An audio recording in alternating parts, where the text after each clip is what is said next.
உலக சினிமாவின் உயரிய விருதாக கருதப்படும் ஆஸ்கார் விருது வழங்கும் விழா அமெரிக்காவின் லாஸ் ஏஞ்சல்ஸ் நகரில் கோலாகலமாக தொடங்கியது.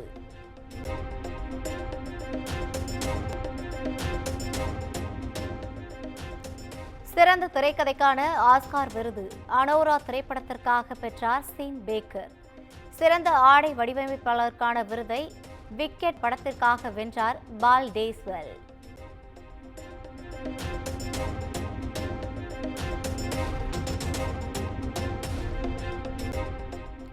சிறந்த துணை நடிகருக்கான ஆஸ்கார் விருதை வென்றார் கீரன் கல்கின்.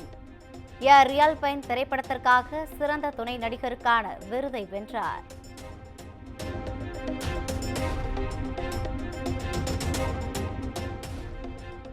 தமிழ்நாடு முழுவதும் +2 பொதுத் தேர்வுகள் இன்று தொடக்கம். மாநிலம் முழுவதும் 8,21,000 பேர் தேர்வு எழுதுகின்றனர்.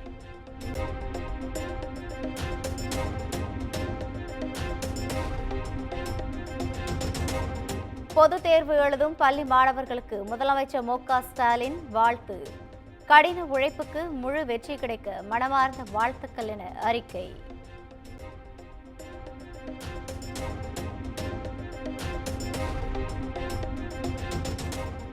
நடிகை அளித்த பாலியல் புகார் வழக்கில் உயர்நீதிமன்ற உத்தரவிற்கு தடை கோரி சீமான் மேல்முறையீட்டு மனு. உச்சநீதிமன்றத்தில் இன்று விசாரணை நடைபெறுகிறது.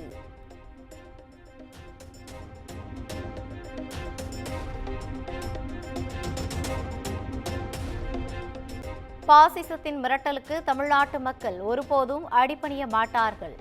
இந்தி திணிப்பு, தொகுதி மறுவரையறை போன்றவற்றை புகுத்த மத்திய அரசு துடித்துக் கொண்டிருப்பதாக துணை முதலமைச்சர் உதயநிதி குற்றச்சாட்டு.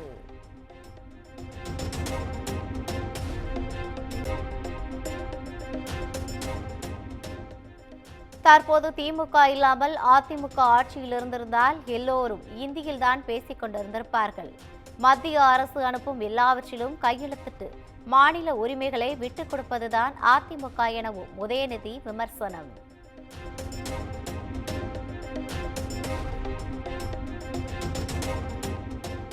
போதைப் பொருட்களால் தமிழகத்தில் கொலை, கொள்ளை, பாலியல் வன்கொடுமை குற்றங்கள் அதிகரிப்பு. சட்டம் ஒழுங்கு முழுமையாக சீர்குலைந்து விட்டதாகவும் எடப்பாடி பழனிசாமி குற்றச்சாட்டு.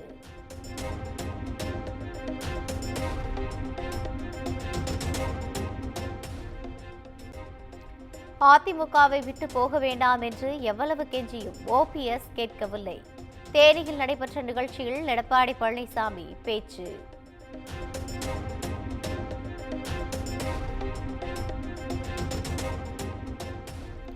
பிரச்சனைகளை திசை திருப்பவே அனைத்து கட்சி கூட்டத்தை நடத்துகின்றனர். தமிழ் என பேசும் முதலமைச்சர் மு.க. ஸ்டாலின் தமிழ் இலக்கியத்திற்கும் வளர்ச்சிக்கும் என்ன செய்தார் என தமிழிசை சவுந்தரராஜன் கேள்வி.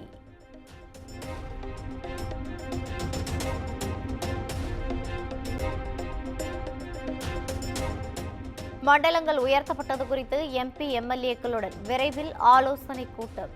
சென்னை மாநகராட்சி அறிவிப்பு.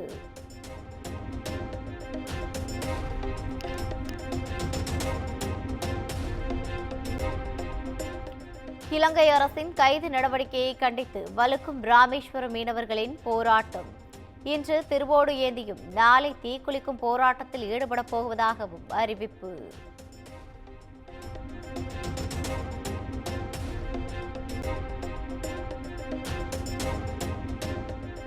தமிழக மீனவர்களை கடத்தக்காரர்கள் என்று கூறுவது அவமானப்படுத்தும் வகையில் இருக்கிறது.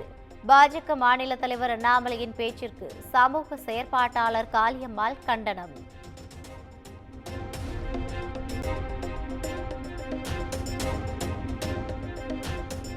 திமுக கூட்டணியால் நொந்து நூடுல்ஸ் ஆகிவிட்டார் திருமாவளவன். அதிமுக முன்னாள் அமைச்சர் செல்லூர் ராஜு பேட்டி.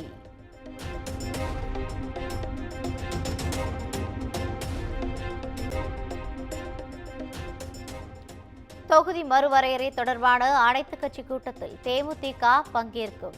தேமுதிக பொதுச் செயலாளர் பிரேமலதா விஜயகாந்த் அறிவிப்பு.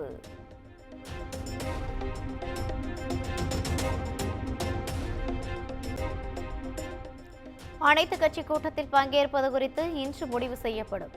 தமிழக வெற்றிக் கழகம் அறிவிப்பு.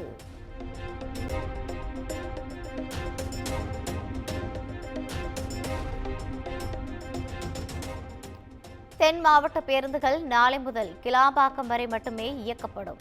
தாம்பரத்தில் ஏற்படும் போக்குவரத்து நெரிசலை தவிர்க்கும் நோக்கில் போக்குவரத்து கழகம் நடவடிக்கை.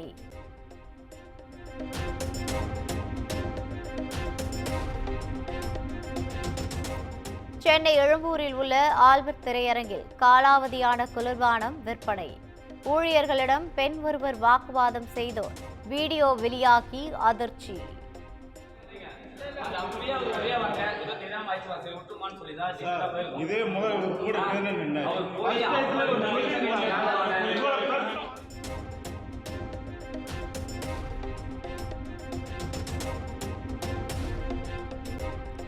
திருப்பத்தூரில் அரசு அதிகாரியை ஆபாச வீடியோ எடுத்து விரட்டி பணம் பறித்த விவகாரம். 2 பெண்கள் உட்பட 3 பேரை கைது செய்து போலீசார் விசாரணை.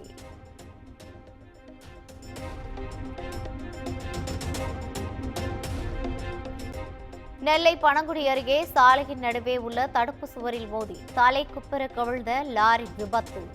லேசான காயங்களுடன் நல்வாய்ப்பாக ஓட்டுநர் உயிர் தப்பினார்.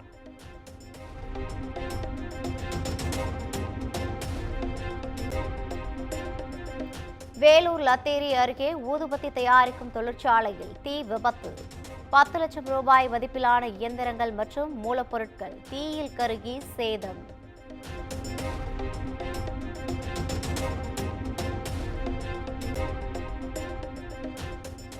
கிருஷ்ணகிரி மாவட்டம் சூளகிரி அருகே மெத்தை தயாரிப்பு தொழிற்சாலையில் திடீர் தீ விபத்து. 20 லட்சம் ரூபாய் மதிப்பிலான பொருட்கள் எரிந்து சேதம்.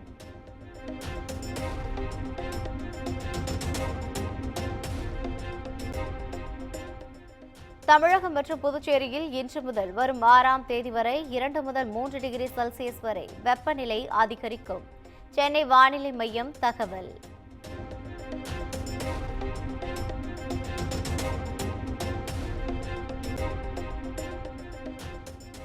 மகாராஷ்டிரா மாநிலம் புனேவில் மத்திய இணையமைச்சரின் மகளுக்கு பாலியல் தொல்லை. இளைஞரை போக்சோவில் கைது செய்து போலீசார் விசாரணை.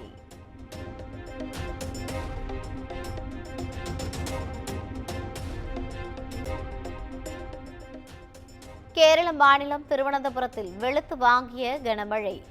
கடும் வெப்பத்திற்கு இடையே நிலவும் இதமான சூழலால் மக்கள் மகிழ்ச்சி.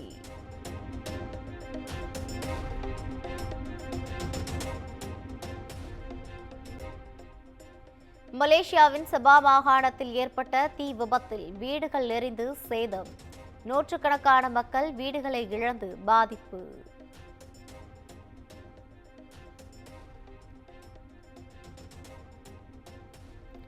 சாம்பியன்ஸ் டிராபி கிரிக்கெட் போட்டியில் நியூசிலாந்தை 44 ரன்கள் வித்தியாசத்தில் வீழ்த்தியது இந்தியா. தமிழக வீரர் வருண் சக்கரவர்த்தி 5 விக்கெட்டுகள் வீழ்த்தி அசத்தல்.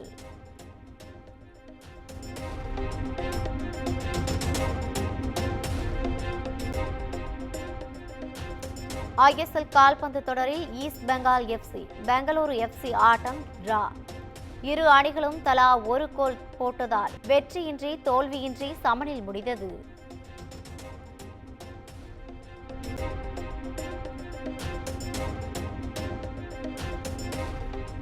பிராக் மாஸ்டர்ஸ் சர்வதேச செஸ் போட்டி 2வது வெற்றியை பதிவு செய்தார் தமிழக வீரர் பிரக்யானந்தா.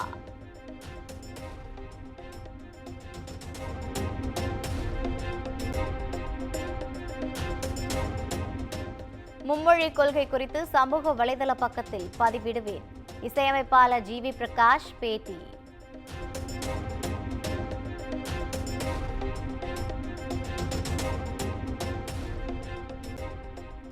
அஜித் நடித்துள்ள குட் பேட் அக்லி படத்தின் டீசரை கொண்டாடும் ரசிகர்கள். யூடியூபில் ட்ரெண்டிங்கில் தொடர்ந்து முதலிடம்.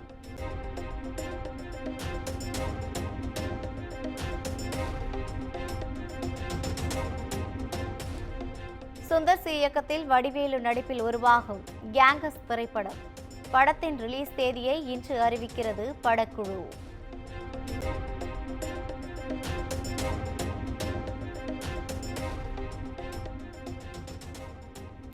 பத்து நாட்களில் 100 கோடி ரூபாய் வசூலை தாண்டிய டிராகன் திரைப்படம் ரசிகர்களிடையே சிறந்த வரவேற்பை பெற்ற நிலையில் படக்குழு அதிகாரப்பூர்வ அறிவிப்பு.